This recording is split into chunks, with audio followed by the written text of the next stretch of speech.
बिस्मिल्लाहिर्रहमानिर्रहीम इय्याका नअबुदु व इय्याका नस्तईन। मेरे पाकिस्तानियों, लंदन से आपको तस्नीम हैदर का सलाम।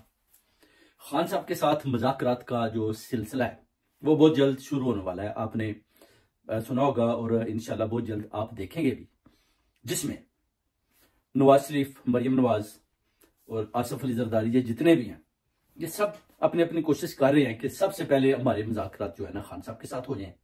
नवाज शरीफ भी यही चाहता है कि मुझे भेजा जाए, मरियम नवाज चाहती है मुझे भेजा जाए, आसिफ अली जरदारी कहता है मुझे भेजे।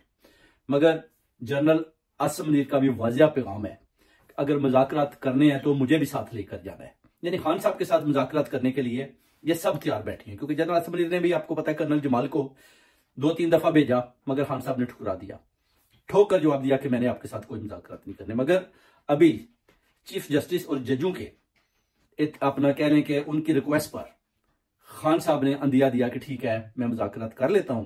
अब देखना है कौन सी वो शर्तें खान साहब के सामने रखते हैं और वो खान साहब वो शर्तें मानते हैं नहीं मानते। खान साहब ने बोला जी कि मेरा असल में जो मुज़ाकरात का सिलसिला है, अगर मैं इनके साथ मुज़ाकरात कर लूं तो मुझे तो कोई प्रॉब्लम नहीं, मैं तो जेल में बांधूं। मगर जजू ने बोला कि आप अवामी आदमी है, आपका बाहर होना बहुत जरूरी है।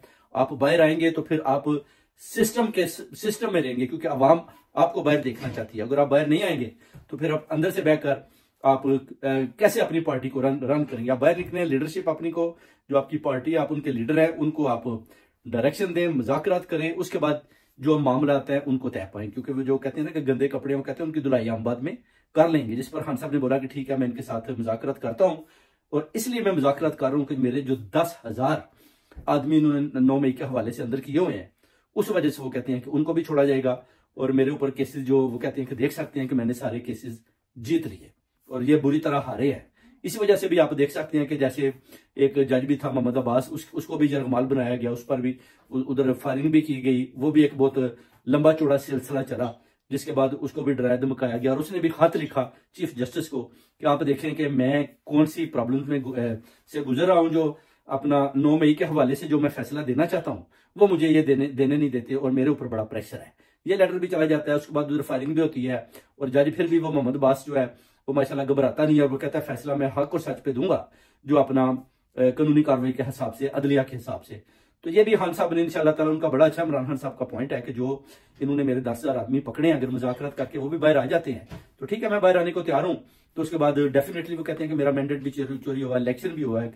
वो कहते हैं, जजेस कहते हैं कि सब कुछ हुआ है, हम मानने को तैयार है, मगर हम आपको कहते हैं कि आप मुज़ाकरात कर लें, इनके साथ बैठें, उसके बाद जो आपकी प्रॉब्लम है, आपके मामलात हैं, वो आप देखें, कौम को आप जो है अपना साथ लेकर चले और कौम को डायरेक्शन दें, अपनी पार्टी को दें, ताकि मुल्क जो आपको देख सकते हैं डूबता जा रहा है, IMF का पैसा जाया हो रहा है, क्रिकेट का भी आप देख सकते हैं बुरा हाल है, और कौम सिर्फ आपके साथ खड़ी है।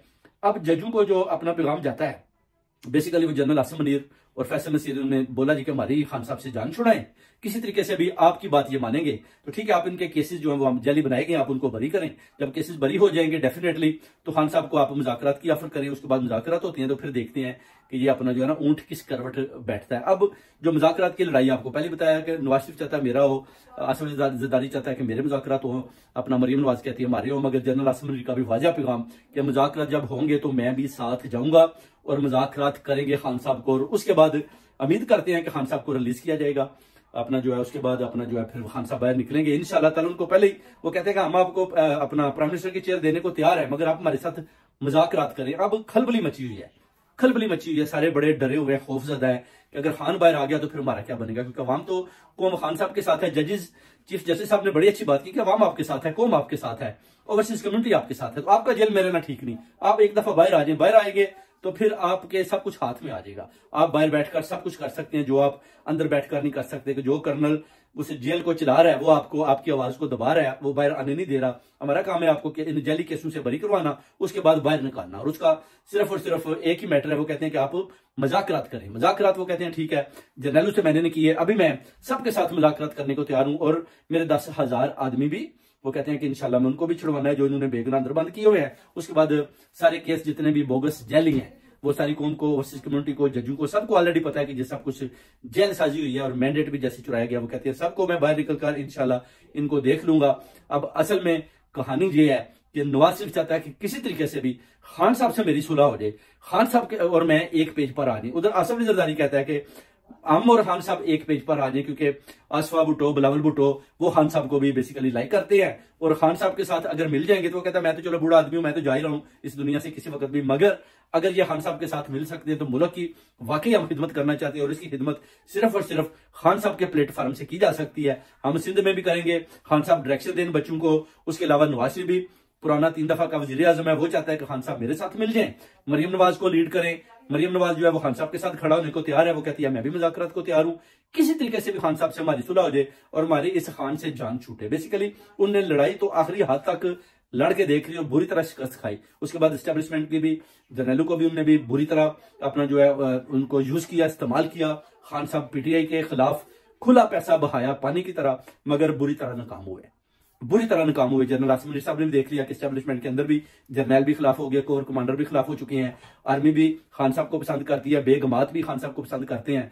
तो चले हम ऐसा करते हैं कि हम मुज़ाकरात कर लेते हैं, और मुज़ाकरात जो है ना ये हमें चीफ जस्टिस साहब की छतड़ी के नीचे आकर ही हम करते हैं, क्योंकि कल को ये ना हो कि मुज़ाकरात हो जाए तो फिर ये जजेज हमारे ऊपर आर्टिकल 6 लगाकर हमारी जो है ना गिरफ्तारियों की हुक्म देते हैं, जैसे कि परवेज मुशर्रफ के साथ हुआ। तो ये बहुत बड़ी एक डील होगी, जिसमें आप देखेंगे कि इंशाल्लाह फतह हक और सच और खान साहब की होगी, अरशद शरीफ की होगी, जिले शाह की होगी, ओवरसीज कम्युनिटी होगी, और इंशाल्लाह ताला अवाम में हकीकी आजादी का झंडा बहुत जल्द लहराया जाएगा। बहुत बहुत शुक्रिया भाइयों, इंशाल्लाह फिर आपको बताएंगे कि मुज़ाकरात जब शुरू होंगे तो उनमें कौन कौन सी चीजें रखी गई हैं और कौन कौन सी चीजों को खान साहब ने एक्सेप्ट किया, कौन कौन सी चीजों ने उन्होंने नहीं किया। मगर उम्मीद करते हैं कि ये मुज़ाकरात ये आखिरी मुज़ाकरात है, और इंशाल्लाह इन पर कहीं ना कहीं जाकर ये जो है ना कहीं इन मामलात को खत्म किया जाएगा। बहुत बहुत शुक्रिया भाई।